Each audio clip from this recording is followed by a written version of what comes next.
एक नई वीडियो के साथ आज मैं फिर हाजिर हूं, आपका होस्ट दोस्त श्रीकांत जोशी। आपका स्वागत करता हूं मैं आरएम शॉर्ट्स में, जिसमें हम लेके आते हैं दिन भर की स्पेस और डिफेंस न्यूज की टॉप 3 खबरें। तो चलिए जान लेते हैं। अपनी सबसे पहली खबर की बात करेंगे तो चंद्रयान 2 की तरफ से आ रही है। कल मैंने आपको बताया था कि इसका मिशन क्यों रोका गया, कुछ कमियां आ गई थी, कुछ लॉन्च व्हीकल में प्रॉब्लम आ गई थी जिसके कारण इसके मिशन को रोका गया। तो अब इसरो ने थोड़ी सी और क्लैरिटी इस पक्ष में दी है और उनका कहना था कि हीलियम टैंक के निपल जॉइंट में प्रॉब्लम आ गई थी जिसमें से लीकेज हो रहा था। हीलियम गैस क्यों इस्तेमाल की जाती है? यह प्रेशराइज करती है जो वहां पर ईंधन होता है और जो ऑक्सीडाइजर होता है, दोनों को प्रेशराइज करने के काम आता है। और यही प्रेशराइजेशन अगर उसमें उपलब्ध नहीं होता तो हमारा लॉन्च व्हीकल बीच में ही दुर्घटनाग्रस्त तो हो सकता था। हालांकि इसरो ने यह कहा है कि यह जो लीकेज थी वो इतनी ज्यादा नहीं थी कि हमारा लॉन्च व्हीकल बीच में ही दुर्घटनाग्रस्त हो जाता, पर जब हमारे लगे हों लगभग 950 करोड़ रुपए दांव पर, तो हम यह कोई भी रिस्क नहीं ले सकते हैं कि थोड़ी सी प्रॉब्लम के कारण कोई ना कोई प्रॉब्लम उत्पन्न हो सकती है। बात यहां पर अब ये खुशी की है कि हमारे पूरे के पूरे रॉकेट को डिसमेंटल नहीं करना पड़ेगा और यह प्रॉब्लम जल्द ही पकड़ आ गई है।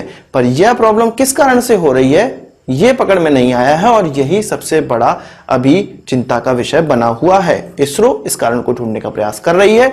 यदि यह कारण जल्द से जल्द मिल जाता है तो जो भी ये प्रॉब्लम पहले हुई है उसको सुधार कर इस कारण को खत्म करके हम हो सकता है कि जुलाई के अंत में ही इस लॉन्च को परफॉर्म कर पाए। तो अच्छा सोचा जाए, जल्द से जल्द हमारा चंद्रयान 2 लॉन्च हो, हम तो बस यही कामना करेंगे। अपनी अगली खबर में हम लोग बात करेंगे पाकिस्तान ने जो अपना एयर स्पेस बंद किया था। हमने जो बालाकोट स्ट्राइक की थी उसके बाद उन्होंने अपने एयर स्पेस को बंद कर दिया था। ऐसी किसी भी फ्लाइट की जो कि भारत की हो और दूसरे देश को जा रही हो या भारत से होते हुए कोई दूसरे देश को जा रही हो, और भारत ने भी सेम चीज की थी पाकिस्तान के लिए। तो अब पाकिस्तान ने अपने एयर स्पेस को खोल दिया है और ठीक यही चीज भारत ने भी की है। पाकिस्तान ने इसके लिए कोई कारण नहीं बताया कि क्यों उन्होंने अचानक से अपने एयर स्पेस को खोल दिया, क्योंकि अभी कुछ दिनों पहले ही यह खबर निकल कर आई थी कि पाकिस्तान ने भारत से यह कहा था कि तब तक वो अपना एयर स्पेस नहीं खोलेंगे जब तक भारत अपने फ्रंट लाइन बेसिस में एयर बेसिस से अपने एयरक्राफ्ट नहीं हटाएगा। और अचानक से पाकिस्तान ने इस प्रकार का निर्णय ले लिया।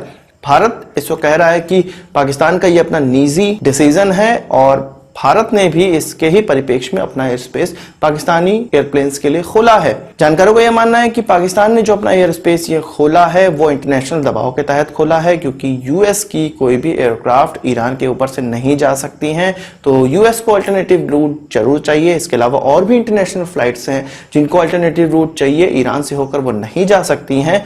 इसलिए इस प्रकार की चीजें पाकिस्तान के द्वारा की गई हैं। इसके अलावा पाकिस्तान को जब से एयर स्पेस बंद किया गया है तब से लगभग $100 मिलियन का नुकसान हो चुका है, क्योंकि यदि कोई देश की एयरक्राफ्ट उनके क्षेत्र से होकर उड़ते हैं या वहां पर लैंड करते हैं, रिफ्यूलिंग होती है, तो यह सब चीजों से पाकिस्तान की खुद की कमाई होती है या किसी भी देश की कमाई होती है। तो यह सारी कमाई उस समय से नहीं हो पा रही थी जब से एयर स्पेस को बंद किया गया था। तो इसलिए उन्होंने इस प्रकार की चीज की है और एयर स्पेस को अब खोला है और अब सुचारू रूप से कोई भी फ्लाइट पाकिस्तान के ऊपर से और पाकिस्तानी फ्लाइट भारत के ऊपर से जा सकती है। अगली खबर की बात करें तो भारत और रशिया के रिश्तों को लेकर आ रही है। सितंबर में एक मीटिंग होने वाली है जिसकी हमारी डिफेंस मिनिस्टर अगुवाई करेंगे और उसमें एक पैक्ट साइन होने की संभावना है जो कि इंटर गवर्नमेंटल एग्रीमेंट होगा भारत और रशियन गवर्नमेंट के बीच में। आप जानते हैं कि भारत रशिया के डिफेंस प्रोडक्ट बहुत ही ज्यादा मात्रा में इस्तेमाल करता है, पर उनके स्पेयर पार्ट मिलने में बहुत प्रॉब्लम होती है, क्योंकि रशिया इस प्रकार के स्पेयर पार्ट और सर्विसिबिलिटी हमें उपलब्ध नहीं करा पाता है। इसलिए हमारा जो Su-30 MKI है उसका जो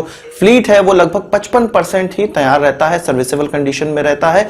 और इस चीज को बढ़ाने के लिए इसके अलावा दूसरे जो डिफेंस इक्विपमेंट है उसको हमेशा सर्विसेबल कंडीशन में रखने के लिए हमें बहुत ही स्पेयर पार्ट की आवश्यकता होती है, और यदि वो हमें सुचारू रूप से न मिल पाए तो ये सर्विसेबल नहीं रहते हैं। इसलिए भारत और रशिया के बीच में इस प्रकार के पैक्ट साइन होने वाले हैं जिसमें कि हमारे Su-30 MKI या अन्य डिफेंस प्रोडक्ट जो कि हम रशिया से लेते हैं उनके स्पेयर पार्ट भारत में ही बनाए जाए। इसके अलावा भारत और रशिया के बीच में जो कोऑपरेशन हो रहा है, जैसे कि ब्रह्मोस हुआ था और काल्सनिकोव की राइफल के बारे में भी हुआ है, उसी तरह कामोव हेलीकॉप्टर और अन्य डिफेंस प्रोडक्ट के लिए जो कोऑपरेशन आगे होने वाला है उन सभी चीजों पे एक एग्रीमेंट साइन होगा। इसके लिए पहले माना जा रहा था कि अलग अलग सेपरेट अलग अलग प्रोजेक्ट के लिए कोऑपरेशन पे साइन होगा, एग्रीमेंट पे साइन होगा, पर अब यह खबर निकल कर आ रही है कि एक ही एग्रीमेंट बनेगा जिनमें इन सारी चीजों को कवर किया जाएगा। तो हम अच्छी अच्छी चीजों की उम्मीद करते हैं। आज की इस वीडियो के लिए बस इतना ही। आशा करता हूँ वीडियो पसंद आया होगा, आप इसको बड़ा thumbs up जरूर देंगे। नमस्कार, थैंक यू, जय हिंद।